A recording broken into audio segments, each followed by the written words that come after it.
தோணவே கூடாது. யார் உன்னை அவமானப்படுத்துகிறார்களோ அவர்கள் தலை தாழ்கின்ற அளவிற்கு நீ உயர்ந்து நிற்க வேண்டும். பிசாசுத்தனமா வேலை செய். தேவதையாக எல்லாவற்றையும் அனுபவிக்கலாம். ஏதேனும் அவமானம் உங்களுக்கு நேர்ந்தால் அங்க வந்து நீங்க அதை லேடரா மாத்துங்க. அங்கிருந்து ஏறணும். நீங்க எவன் நம்மள கொல்லணும்னு சுத்துறானோ அவனுக்கு முன்னால சாகக்கூடாது பாரு. சாகலாம், எல்லாரும் சாகலாம். ஆனா எவன் நம்மள கொல்லணும்னு சுத்துறானோ அவன் முன்னால சாகக்கூடாது. நாளை பாத்துக்கலாம். நாளை எப்படி பாத்துக்கலாம்? உயிரோட இருக்கணும்ல.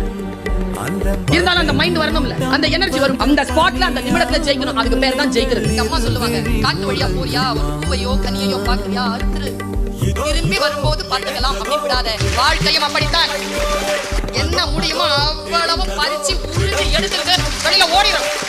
நாலேஜ் அப்படி வாங்கிட்டு போய்கிட்டே. எத்தனை பேர் தோல்வி அடைந்திருக்கிறீர்கள்? நாளை என்று தள்ளி போட்டுட்டு ஜெயிக்கிறவங்களுக்கு உங்களுக்கும் இருக்கக்கூடிய ஒரே வித்தியாசம், காலத்தால் அவன் பயிர் செய்தான், நீ காலத்தை கைவிட்டு விட்டு பிறகு பார்த்துக் கொள்ளலாம் என்று இருந்தாய். வாழ்க்கையின் உயிரோடு இருக்கக்கூடிய வினாடிகளே மகிழ்வதற்காக